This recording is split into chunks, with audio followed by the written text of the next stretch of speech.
Presiden Amerika Serikat Donald Trump mendadak membatalkan rencana pengiriman delegasi tingkat tinggi ke Islamabad, Pakistan. Trump sebelumnya berencana mengirim utusan khusus Steve Witkoff dan Jared Kushner untuk melakukan upaya negosiasi dengan pihak Iran. Trump menilai durasi perjalanan yang sangat jauh tidak sebanding dengan hasil yang akan didapatkan di meja perundingan. Ia menegaskan tidak ingin para utusannya membuang waktu untuk pembicaraan yang dianggap tidak produktif. Trump juga memastikan posisi diplomatik Amerika Serikat saat ini sangat kuat. Amerika Serikat tidak memiliki kepentingan mengejar pihak Iran dan lebih memilih menunggu langkah Teheran. Deal with whoever runs the show. They don't know. They are fighting with each other. There's tremendous infighting. They're probably fighting for leadership. In many cases, I think they're fighting not to be the leader because we knocked out 2 levels of leaders. But I'll deal with whoever we have to. But there's no reason to wait 2 days, have people traveling for 16, 17 hours. And we're not doing it that way. We'll do it when they want. They can call me. We have all the cards. We've won everything. We have all the cards. Sementara Menteri Luar Negeri Iran Abbas Araghchi mengakhiri kunjungannya ke Islamabad, Pakistan dan melanjutkan lawatannya ke Oman dan Rusia.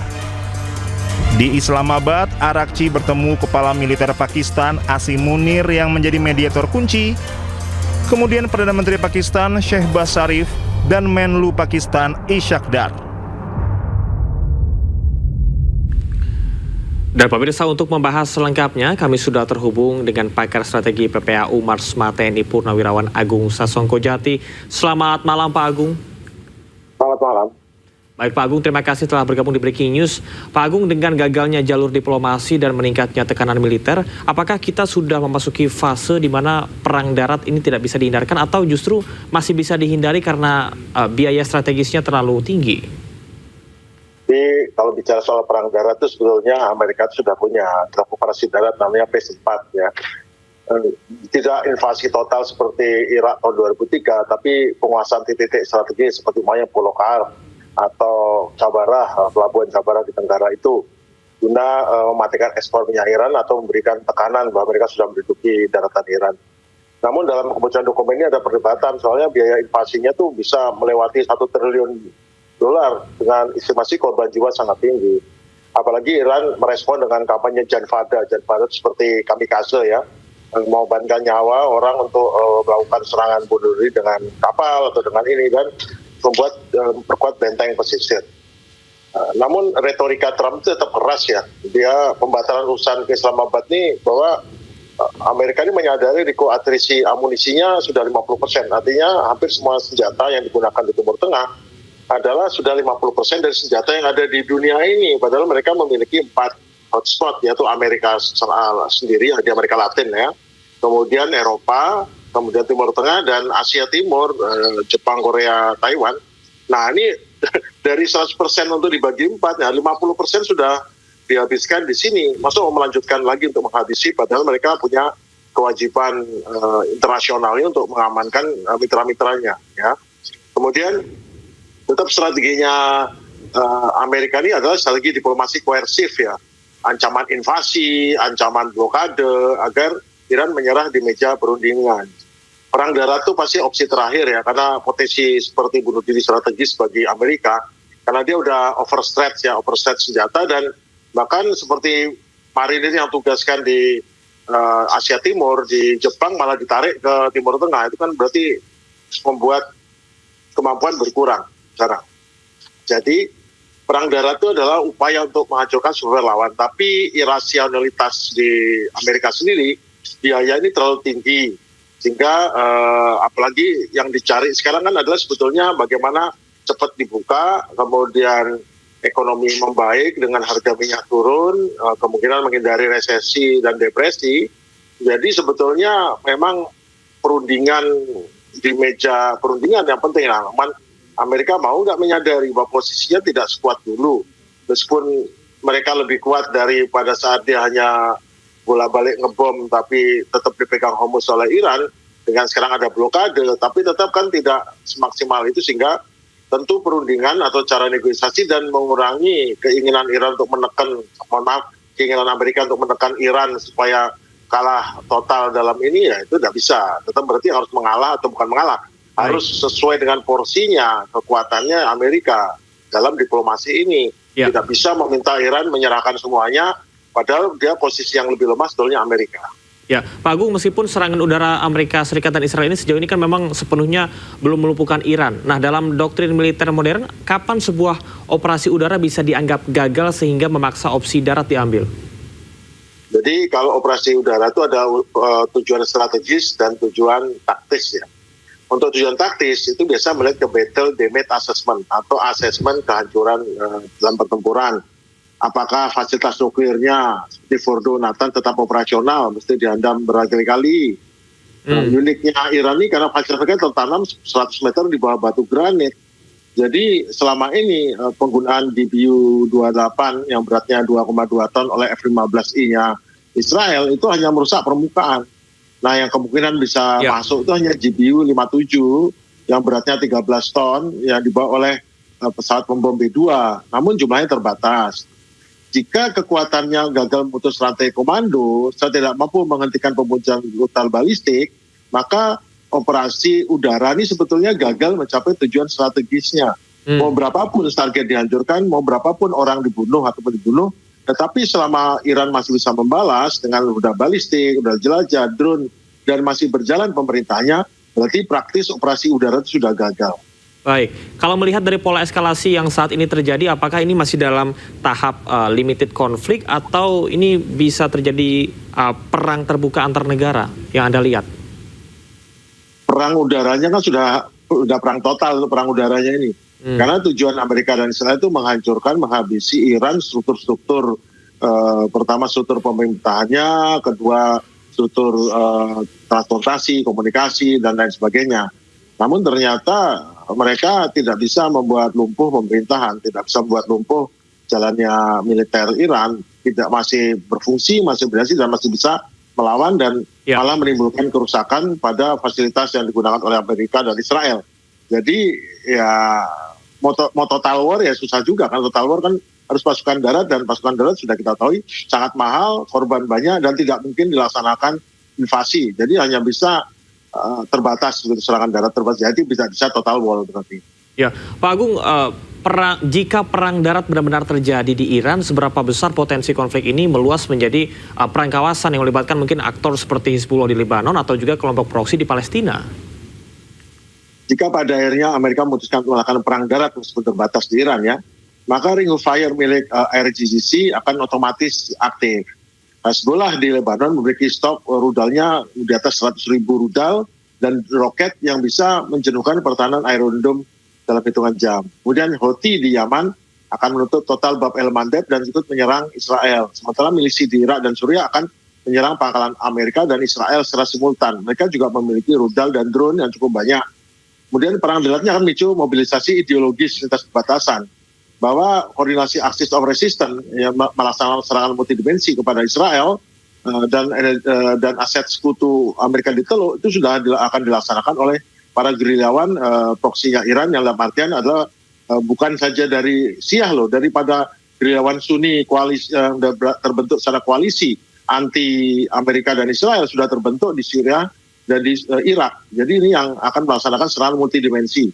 Jadi perang darat tidak akan terbatas di kawasan Iran, tapi menciptakan perang total di kawasan yang menghancurkan stabilitas minyak dunia, termasuk Iran akan menggunakan aset proksinya ini untuk melakukan trisi sistemik terhadap musuh-musuhnya, yaitu Amerika, Iran, dan proksi-proksinya yang mungkin kalau membantu akan diserang juga.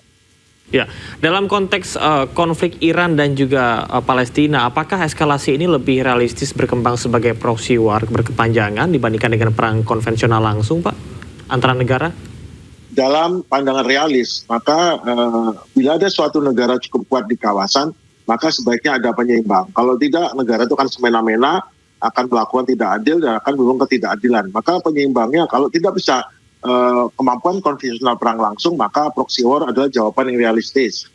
Kalau perang konvensional langsung antara Iran dan Israel terhalang jarak geografis yang jauh dan tidak ada perbatasan darat dan hanya bisa saling balas di udara, Namun konflik ini di udara dan laut ya. Nah, Iran bisa memberikan dukungan intelijen, drone, teknologi kepada kelompok di Gaza, tepi barat, dan Houthi untuk melakukan perang bayangan. Israel juga melaksanakan sabotase siber, pembunuhan target wilayah Iran, penyerangan dari udara. Jadi kedua belah pihak bisa tetap melaksanakan deniability atau penyangkalan, ya, sehingga tidak terjadi perang nuklir atau keterlibatan langsung. Karena apa? Perang kadang-kadang dibutuhkan untuk meyakinkan bahwa mereka masih eksis dan meyakinkan para kadang-kadang untuk kebutuhan domestiknya bahwa mereka masih eksis, mereka membela sesuatu yang dia yakini benar, sama juga Israel benar, sehingga melakukan serangan dan ada hasilnya. Jadi kadang-kadang perang itu bukan karena, memang aneh juga ya, bahwa perang itu kok dibutuhkan, iya, perang kadang dibutuhkan oleh negara-negara seperti itu untuk meyakinkan masyarakatnya bahwa mereka eksis dan masyarakat dunia, para pendukungnya, bahwa mereka masih kuat untuk menyerang dan kuat untuk bertahan. Jadi kebutuhan negara juga termasuk perang itu adalah kebutuhan negara. Jadi meskipun retorika Trump Netanyahu mendorong konflik langsung, namun perang proksi tetap menjadi instrumen utama untuk mengejar kepentingan nasional masing-masing sehingga terjadi keseimbangan dalam pemberitaan, dalam serangan, dalam bertahan. Baik, dalam situasi saat ini, seberapa besar faktor politik domestik di Amerika Serikat mempengaruhi keputusan untuk menghindari atau justru mendorong invasi darat ke Iran? Faktor domestik Amerika adalah penghambat utama sekaligus pendorong kebijakan Trump. Satu sisi faksi Hawk atau faksi penggemar perang di Washington dan basis garis kerasnya atau Make America Great Again MAGA menuntut penyelesaian akhir terhadap ancaman Iran, artinya serangan yang menghabiskan, ya meskipun itu nggak bisa ya. Di selain fakta ekonomi berupa inflasi di Walmart, di toko-toko di sana dan kenaikan harga bensin agar blokade Hormuz sudah mulai mengikis popularitas Trump, baik di pendukungnya apalagi di lawan politiknya ya, pendukung Demokrat.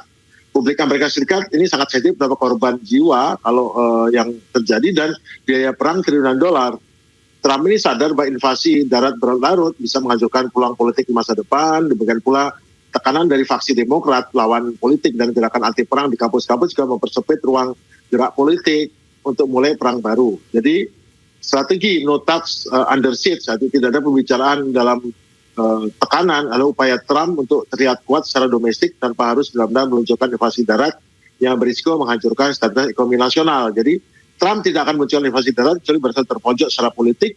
Yang penting bagaimana caranya dia bisa menekan, bisa bargain dengan Iran sampai semaksimal mungkin sehingga tetap kelihatan tidak kalah. Itu yang penting, tetapi juga agar segera tercapai perdamaian agar minyak segera mengalir, dan kalau tidak bisa hancur ekonomi Amerika, hancur ekonomi Amerika atau dunia, maka kehancuran juga politik bagi Trump. Baik, Pak Agung, Iran dikenal memiliki geografi dan juga struktur pertahanan yang kompleks secara militer. Apakah invasi darat ke Iran ini realistis dimenangkan dengan cepat atau justru ada potensi menjadi Afghanistan versi baru bagi Amerika Serikat? Luas Iran itu 1,6 juta kilometer dengan topografi pegunungan Zagros dan Alborz yang sangat ekstrim, karena itu pegunungan yang terbentuk dari benturan antar benua sehingga menjulang tinggi sama seperti di Himalaya. Secara militer, Iran itu benteng alami. Membandingkan dengan Afghanistan, Irak adalah kesalahan fatal karena Iran memiliki populasi 92-93 juta jiwa dengan militer sangat terlatih dan doktrin perang asimetris yang matang. Sudah siap selama 20 tahun untuk perang saat ini, mereka sudah siap 20 tahun lamanya. Invasi darat akan terjebak dalam perang hutan, rimba, dan perang kota, dan gerilya di pegunungan granit. Apalagi kampanye Janfada atau serangan bunuh diri menunjukkan kesiapan Iran melakukan perang rakyat semesta.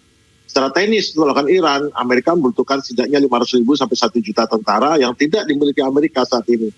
Apalagi menjadi Afghanistan versi baru, bukan hanya kemungkinan tapi kepastian jika Amerika mencoba melakukan pendudukan teritorial ya. Medan Iran yang luas akan mengubur logistik Amerika dan menguras habis moral prajurit dalam perang aksi tanpa akhir. Perang darat bukan pilihan. Amerika pilihannya adalah kali ini memang mereka harus tidak bisa memaksa Iran dan memang harus melakukan koordinasi atau diplomasi dan memang harus mengalah karena memang posisinya sekarang mereka salah berhitungan.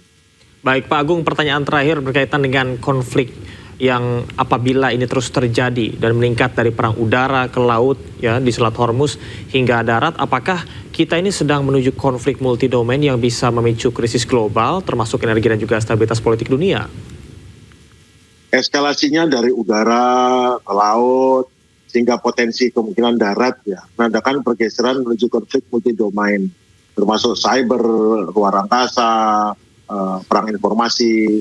Jadi terus terang Epic Fury sudah gagal. Sekarang masuk fase baru, yaitu akibat dari kegagalan Epic Fury, Amerika pada kondisi yang lebih lemah, tidak bisa, karena dia sudah masuk dalam perang yang tidak bisa ditinggal begitu saja. Karena kalau ditinggal begitu saja kan berarti dia kalah. Nah, itu jadi sekarang gimana cara exit strategi?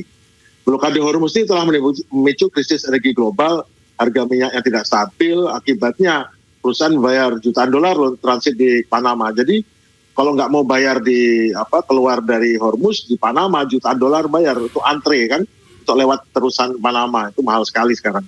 Kemudian stabilitas politik dunia, Eropa terpecah, apalagi Amerika beri sanksi ke Inggris, Spanyol. Ke Inggris dia malah bilang, Inggris saya nggak dukung kamu untuk untuk urusan Malvinas ya. Wah itu kan Inggris nggak enak sekali. Baik. Karena berarti mengizinkan pada Argentina untuk menyerang Malvinas dan sekarang tidak didukung Amerika. Itu kan ancaman yang kanan-kanan, tapi itu terjadi itu. China Rusia makin solid mendukung Iran dan negara-negara BRICS makin menguat Global South ya, dan bisa mendukung Iran melalui jalur Laut Kaspia. Konflik ini mengancam sistem perdagangan global dan bisa memacu resesi ekonomi dunia yang parah ya.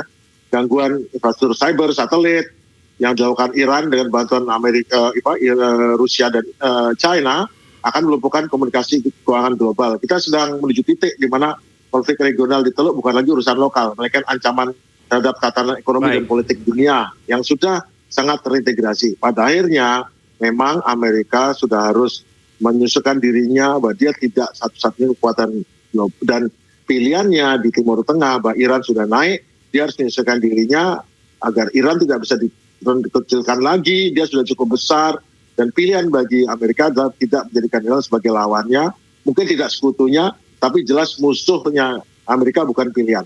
Itu pilihan Amerika sekarang. Baik, Pak Agung, terima kasih atas informasi dan pandangan Anda. Kita berharap bahwasanya situasi dan kondisi di Timur Tengah ini bisa kembali kondusif. Selamat beraktivitas kembali. Terima kasih, selamat malam.